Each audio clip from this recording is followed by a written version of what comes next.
Hello, good morning, you guys, and welcome to Real Talk with Tamara. As you guys come into the room, please do hit the like button. Also, if you have not subscribed to the channel, please do subscribe to the channel. I hope that you guys are doing okay. I know that I am. I always express the importance of hitting the like button because the like button helps to keep the video in the algorithm. Okay. So make sure you guys please like, share, subscribe, comment, all of those great things. Okay. I have about three topics I want to talk about today. I'm gonna keep us down here in the South. Okay, we're gonna start in the mid South and go down to the deep South, the dirty, dirty. We're gonna start. We'll start in Memphis first, and then we'll go to West Memphis, Arkansas, and then we'll go to Atlanta. I got stories from one end of the South to the other, basically. Child, they just won't give us a break, right? They keep putting stuff out there for us to talk about, and it's just outrageous, right? But apparently, the Shelby County Jail has mistakenly released um, a convicted rapist. Okay, I put G on the front of it, but y'all know what I'm talking about. And I wanna show you all this, and I want to talk about the arrest. Also, I see they've updated it from, let's see, I think they put, okay, so here it is right here. Let me show you all. I do believe that he was sentenced to 11 years. Okay. And we'll talk about that. I know that oftentimes, like, I ain't here to judge, child. I know the families sometimes they'll reach out and they'll say, but that didn't happen. Well, it's in the news, so we're talking about it from the news standpoint. Hey, from the news standpoint, okay?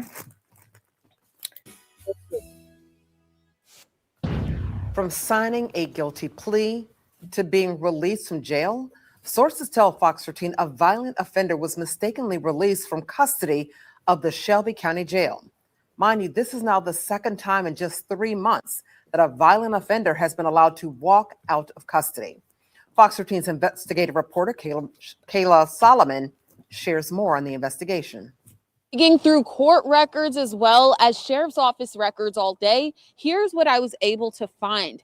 23-year-old Cameron Brooks pled guilty to rape on Tuesday, but by Wednesday, he was released from custody at 201 Poplar. Court records show Cameron Brooks has been in custody at 201 Poplar since 2022. His original charges: abuse of a child under 8 and aggravated child abuse of a child under the age of 6.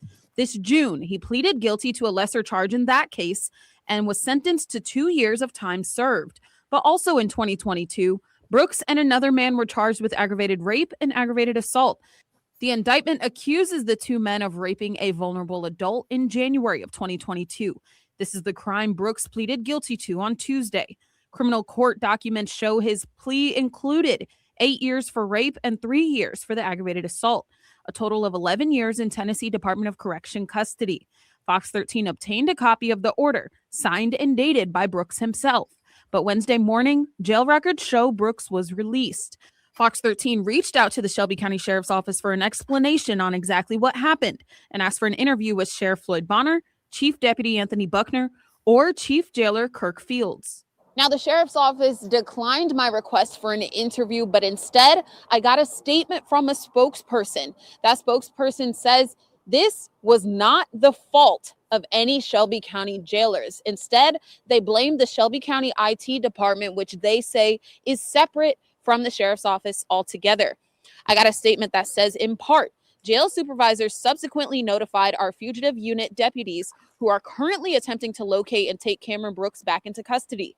It's important to note that at the time of release, jail staff acted appropriately and lawfully based on the information available to them. No legal holds or bond revocations had been processed or communicated at that moment, and therefore there was no legal basis to detain Brooks further. Of course, Fox 13 Investigates will continue to dig into exactly how this happened and continue asking questions. From 201 Poplar, Kayla Solomon, Fox 13. Now, they're trying to blame the IT department. I wonder how. I wonder how that works. I haven't worked for the sheriff's department in a long time, but I wonder how that works. How could it be an IT problem? It may have been a foul run, but things may have been updated since I worked there. So I don't really know how it works at this point. I guess I'm left wondering how it would be an IT problem just based on the way that it was done when I worked there. But that was many ages ago. I haven't worked there since 20.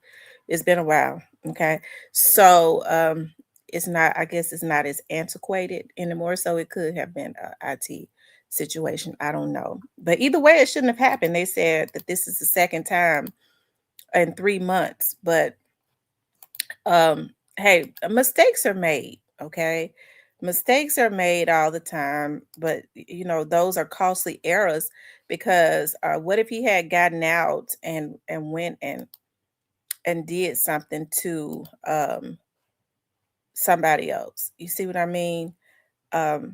They would have been held responsible. Okay, so he has been captured since then. Okay, and now people are in an uproar about his arrest. Okay, the sheriffs, the task force went out and found him and got him, and people are in an uproar about the arrest. And I guess I want to talk. This is why I really talked about this story. I guess I want to get you all's feedback on what you all think. Okay, honestly, like you all, I have my opinion. Everybody else has a difference of opinion. So Breaking news at look at midday, an inmate back in cuffs after he was mistakenly released. Now, this is the second time in 4 months a violent offender sentenced to prison was mistakenly released from the Shelby County Jail. Thank you for joining us. I'm Chelsea Chandler. That video you just saw was of Cameron Brooks getting rearrested.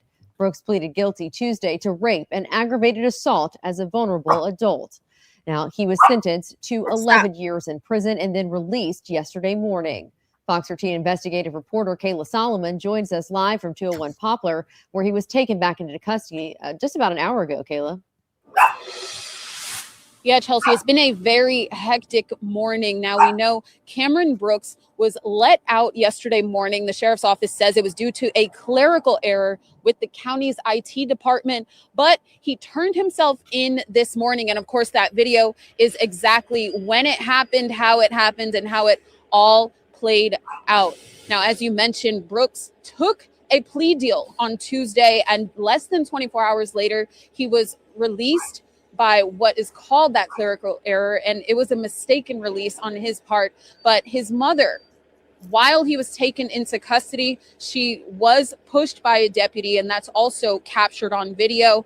And she gave me her reaction to not only his release, but also how his custody, him being brought back into custody, played out this morning. He already knew it was a mistake. He told them it was a mistake. They made him get up. They made him get dressed. Y'all processed him out. Y'all fingerprinted him out. Y'all gave him his clothes. We did full cooperation to where now when we get here, it's bum rush. It's assault. And it don't even take that. You don't have to shame a person. He ain't did nothing wrong. He came here willingly. And they slammed him like that. And of course, now he is back into custody a little over 24 hours before he was released.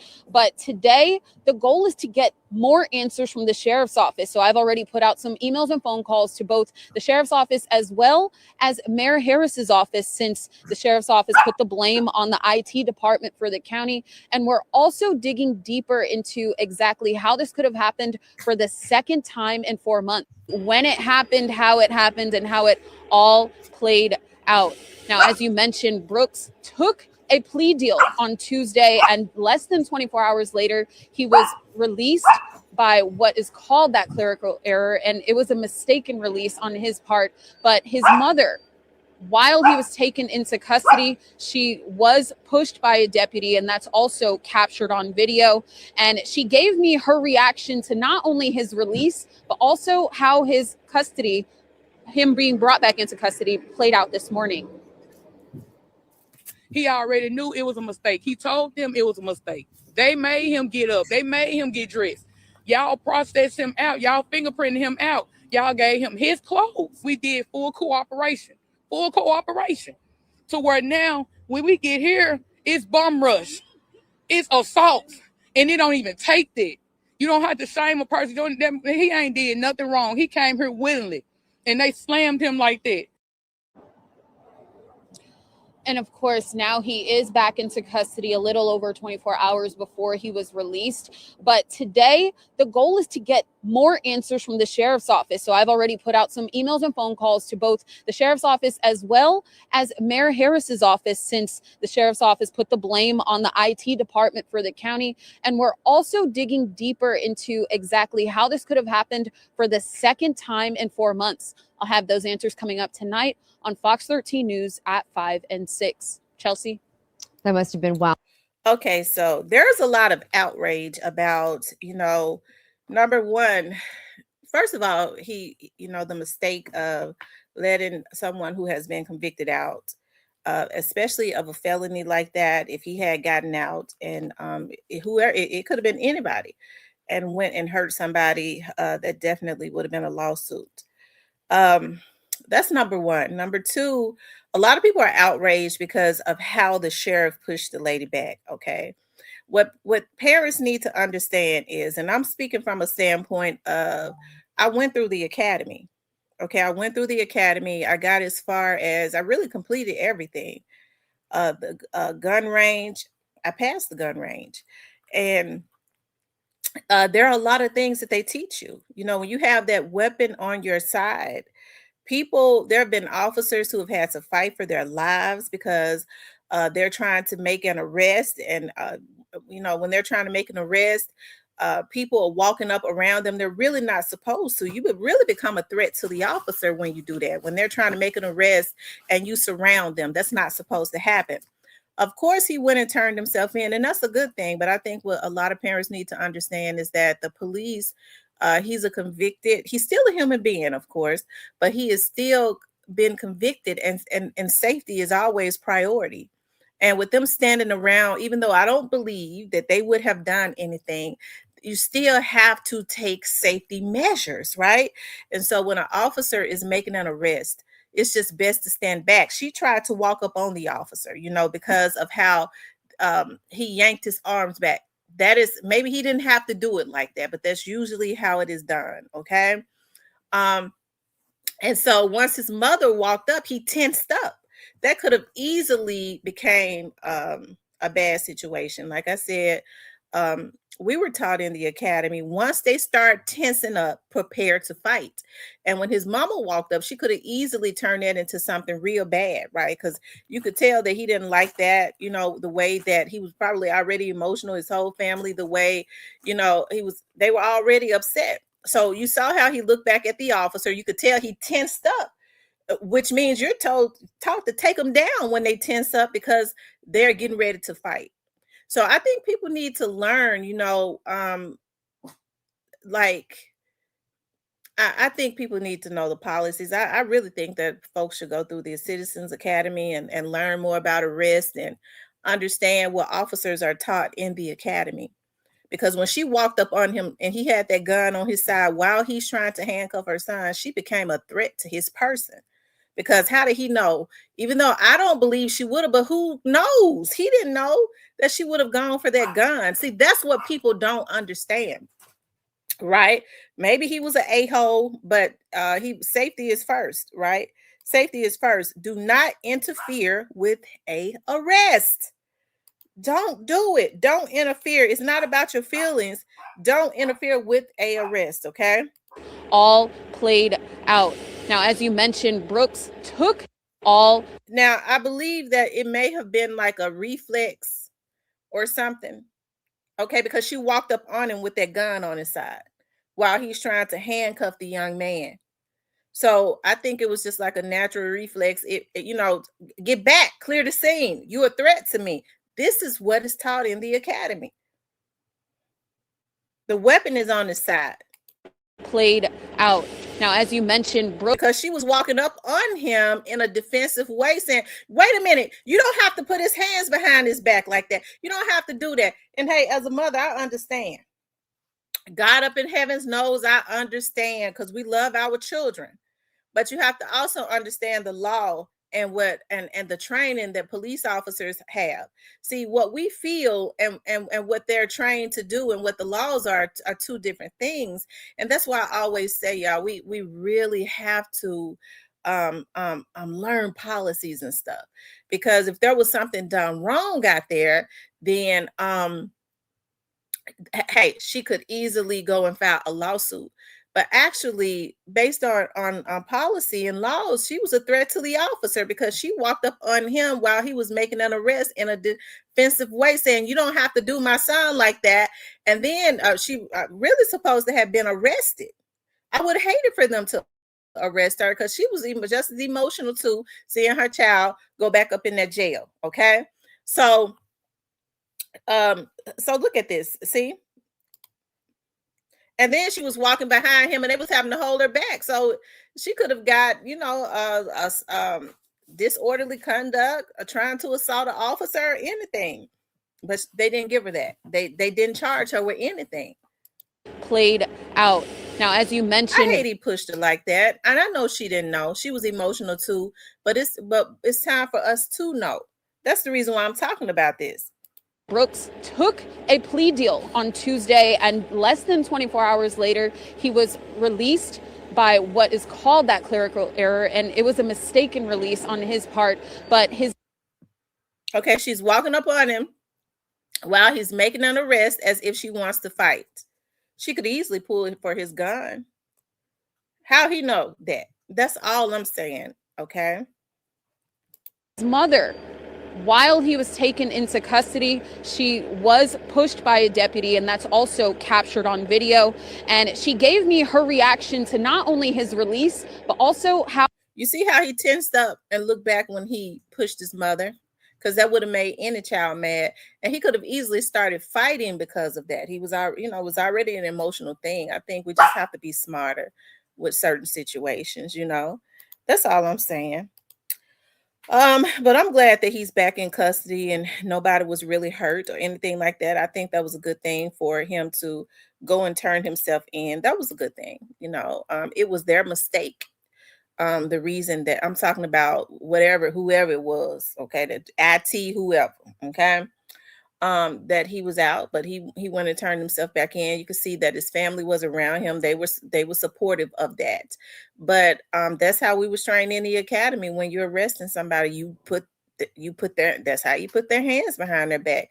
We would be in there for hours fighting with each other and doing practicums on how you pull somebody's arms behind. That's just how you do it. It ain't all nicey nice. That's what they're taught. I think people should know that, right?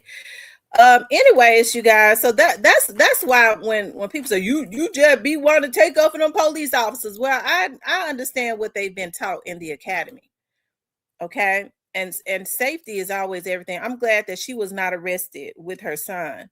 Okay, I'm so happy that they did not arrest her with him, because according to the law, they could have, because she was interfering with an arrest and she became very belligerent, which means she became a threat to the officer. Okay.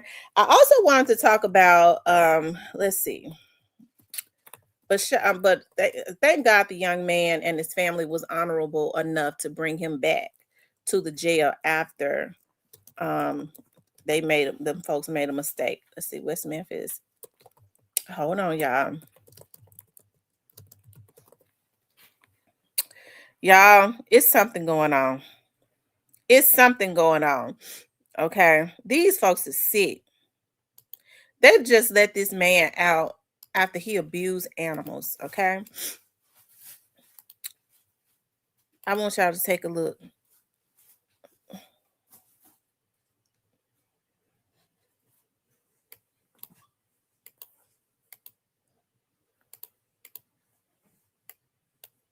Hold on, y'all. I want y'all to hear this.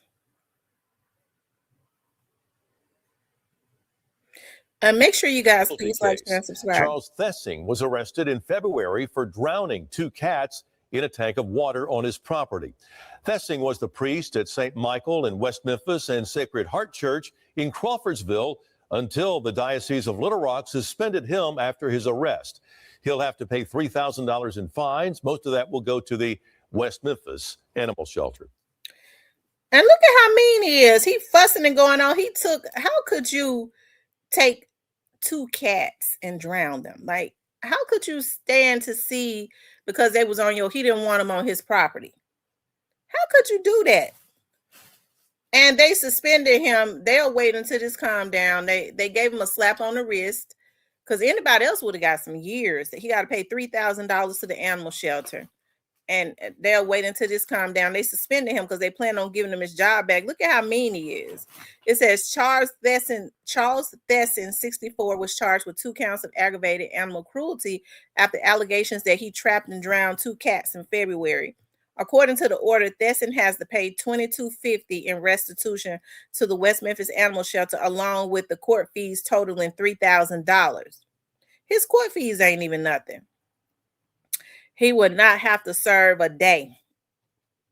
Okay. It says on February 7, West Memphis Animal Control received a video regarding the incident. West Memphis police obtained a search warrant for Thesson's property and say they found animals trapped and 2 dead cats that appeared to have been drowned in a tank of water on property. Okay. They said Thesson is listed on a church website as pastor of St. Michael's Church in West Memphis, but has been suspended indefinitely. They're gonna let him come back. How come they didn't just fire him? Okay, that's sad. That is really sad. But if there had been anybody else, now it wouldn't have been like that. Let's keep it real. They would have did some time, and PETA would have been all on top of their heads. Okay, here this man is cussing and going on at the camera people and don't care. How could he just look at them? He probably been doing this to animals his whole life. Okay. It's so sad. It's so messed up. Okay. Anyways, I also want to talk about a Atlanta so-called doctor. He's a fake dentist. Okay. Y'all, people are off of their rockers because they just getting away with stuff. But the thing I have to say about Funny down there in Atlanta, she ain't going. Okay. Funny is not going at all.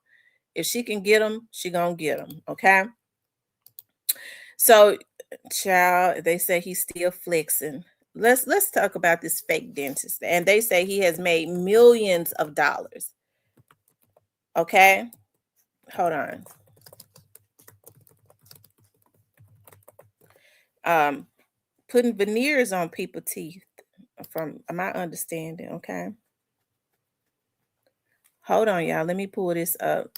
Y'all, make sure y'all hit the like button. If you have not subscribed to the channel, please do subscribe. If you would like to support the channel, you can hit the Cash App or the Super Thanks. With the fake dentist who allegedly made millions of dollars on cosmetic procedures he was not trained for or licensed to perform. Channel 2 consumer investigator Justin Gray broke the story of the arrest of that Atlanta man last fall, and now he's facing more than 100 charges in a new formal indictment.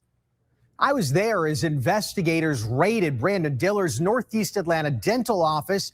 It looked like the real thing. He had more than 157,000 followers on Instagram, but this new indictment charges him with 113 different charges, including RICO, 51 counts of theft by deception, and 21 counts of battery. Last fall, we watched Brandon Dillard appear from jail before a judge. The expensive smile from his popular social media pages gone in his mugshot. Dillard called himself Atlanta's top veneer specialist, but Fulton County District Attorney Fonnie Willis calls him a dangerous criminal. This is an illegitimate operation. The problem is the consequences are to one's health. Last October, we were the only media there as investigators raided A-List Smiles Atlanta.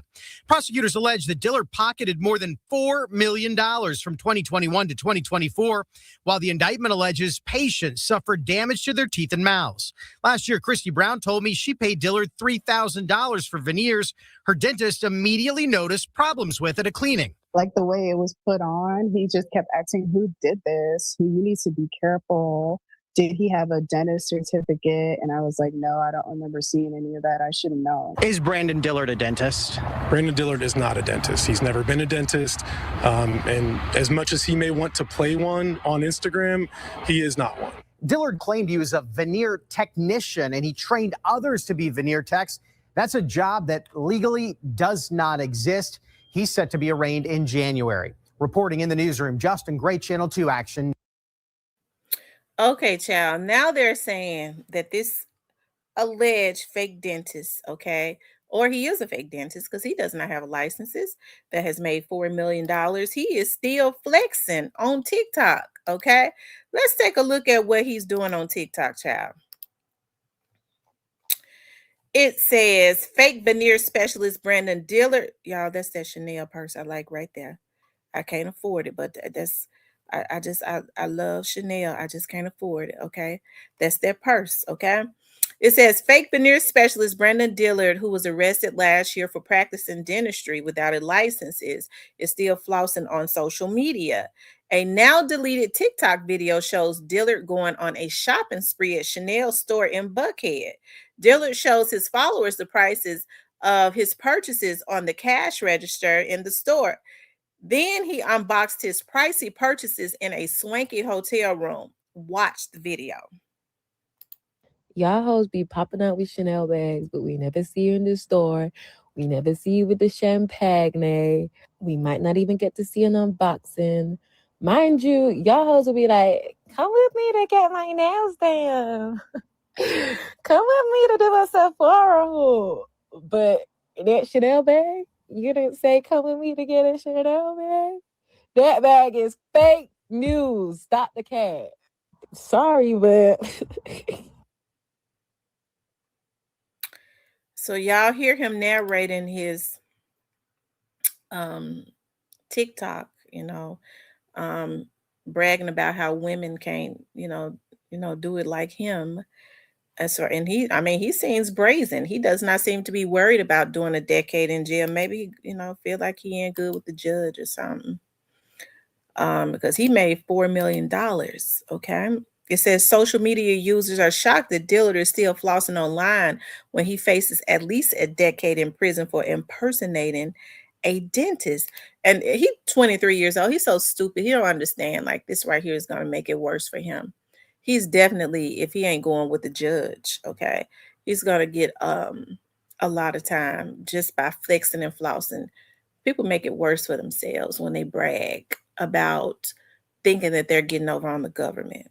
That's the worst thing that you could do, okay? And he ain't even gone to, like, trial or anything, okay? They might put the hammer down on him, but them Chanel bags, I guess in Buckhead, that, like, if you go into the store, it's cheaper because he paid $6,000 something of the good folks' money, okay, that he done stole for the veneers that was chipping. He paid $6,000. He flossing and flexing. I guess he letting it be known, I'm gonna get the best lawyers, okay? I don't know, child, but anyways, it's neither here nor there. We'll see how his trial turns out. People got every scam in the book nowadays. I gotta get off and do something right now, child, because I done got a notification that somebody done ran my credit. I ain't gave nobody permission to do that. That's a federal crime, okay?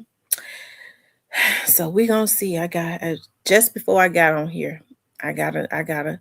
They'll give me a notification and a call. So, child, y'all better get you something on. I don't know what they're gonna get. I got my debt ratio up so high. I guess they just want to be nosy. They want to go to jail. They're bad, okay? It better just be like, how your credit card company runs soft reports, but they don't give you calls for stuff like that. It was a fraud alert. Anyways, you guys, I want you guys to please like, share, and subscribe. Listen, if you want to support the channel, you can hit up the Cash App or the Super Thanks. I'm gonna go live tonight. I gotta finish up the rest of my work and philosophy. I got a meeting with my aunt who we're having some discussions on some things. my aunt has kind of stepped into the place now, I guess, of my father. Okay, it says 111. Let me take a picture of that. That's a lucky number for me. Seems like every time I look at my phone, it's 111 or 444. And yeah, I just like to take pictures. But after I finished my session with my auntie, who was training me on some things, then I'll probably get on live. Yeah, I'll probably get on live. Anyways, you guys, I want you guys to please like, share, and subscribe. If you would like to support the channel, you could definitely support the channel via Cash App.